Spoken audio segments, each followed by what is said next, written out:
In this video, we will look at the numbers that determine if your startup is going to be a success or not. I will tell you exactly what numbers you need to track to make your startup a success. This is Raw Startup.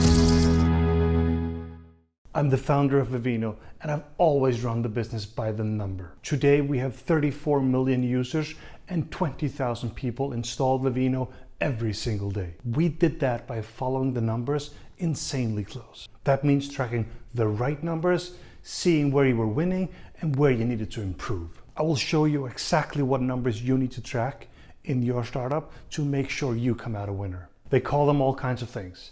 KPIs, key performance indicators, metrics. I call them numbers. And yes, I love numbers. I must confess, sometimes I check the numbers 100 times in a day. It also means I know the business really, really well.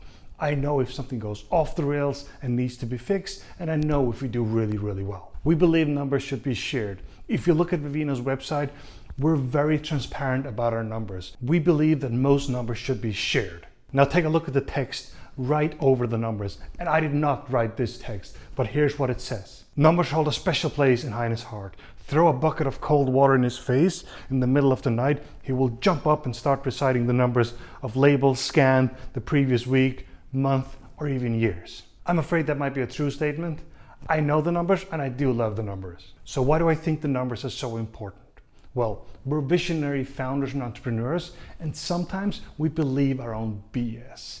That's what it's important to remember, that the numbers don't lie. We can believe all kinds of stuff about the future, but right now, the numbers are what they are. The numbers don't lie. The numbers help us learn fast. They'll show us right away if something is working or isn't working. The numbers keep the team aligned.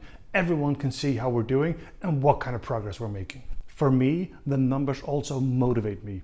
I love seeing things grow. Seeing the numbers move in the right direction is incredibly satisfying and really motivates me. Okay, let's get to it. I like looking at things in a funnel. I call this the startup metrics funnel. It contains all the numbers you need to track for your startup. As every startup is different, these are actually groups or types of numbers. This means that this video can apply to most startups. In the end, I will give you my favorites for every single group. And yes, you can definitely have favorite numbers. Now let's take a look at the startup metrics funnel. But you're a startup, always remember the keyword here is growth. Whatever numbers you put in there, you gotta grow them fast. Good. The first number on top of the funnel is acquisition. This number is about how many new people start using your product. It can be new visits, it can be app installs, a free trial, it can be all kinds of stuff, even people buying your physical product for the first time. Basically, how many people walk in the door of your shop. If you don't have acquisition, you don't have anything. If there's nothing on top of the funnel, there's nothing there to trickle down the funnel. This is usually pretty straightforward to track. For Vivino, it's app installs, how many people install the app every single day. Now we're moving down the funnel. The next one is retention. Retention is how many people keep buying or using your product. So first we have acquisition, then we have retention. Actually, in most cases, retention is harder than acquisition.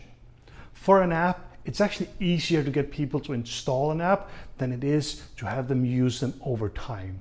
You need the retention to actually build a business. For early stage startups, retention is probably the most important number.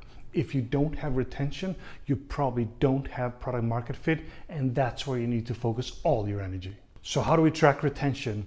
There are different ways of doing it. One of them is looking at how many users use your product after a certain time. For instance, with Vivino, we tracked how many people use the app 7 days after install, 30 days after install, 60 days after install, even a year after they installed Vivino.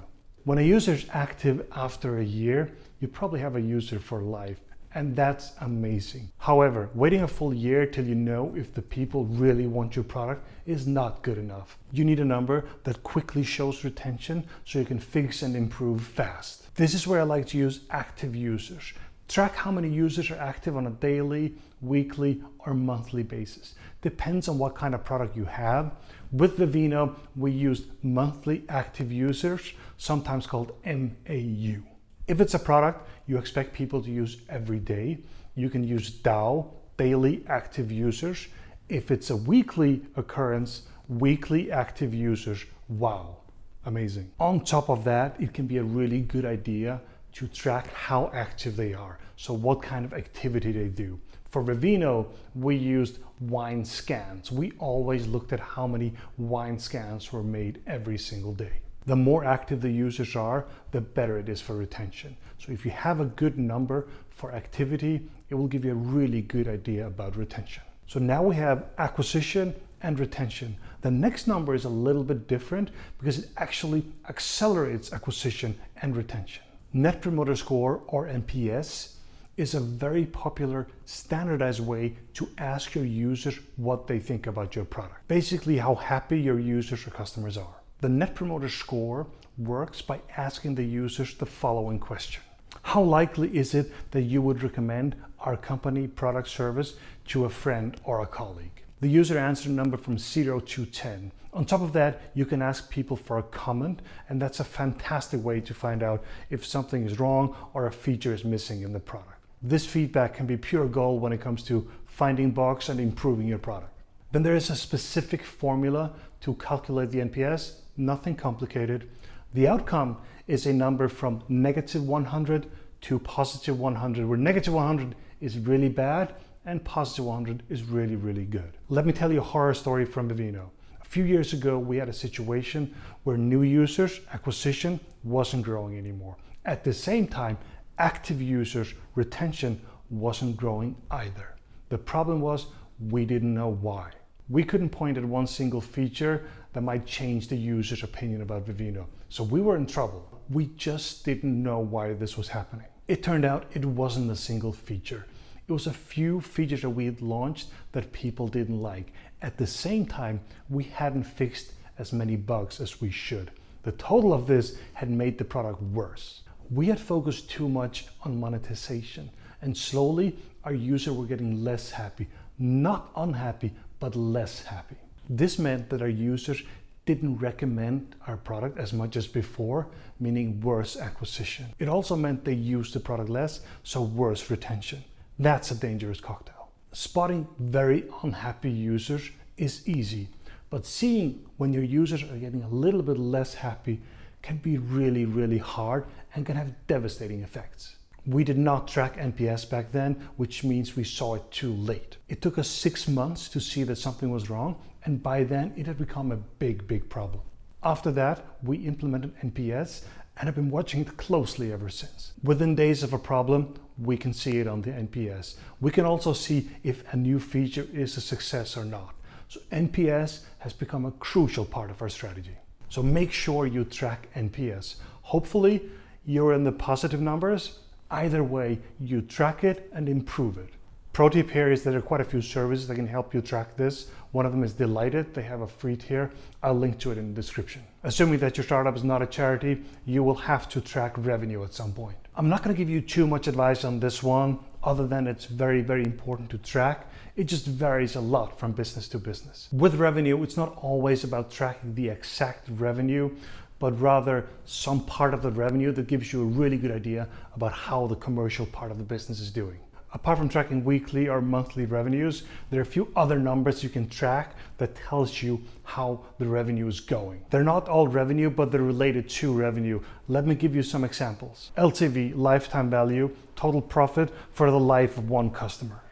MRR, monthly recurring revenue, basically revenue, but for subscription-based businesses. AOV, average order value. Gross profit, total revenues minus cost of goods. Number of orders, monthly revenue, and so on and so on. So what you need to do here is find a number that best represents the revenue. Next is cash and runway. And yes, cash is still king, so we have to track that. The cash and runway is at the bottom of the funnel. Actually, it's like a foundation of the entire funnel. If you don't have cash, everything falls apart. As soon as you're out of cash, you are dead.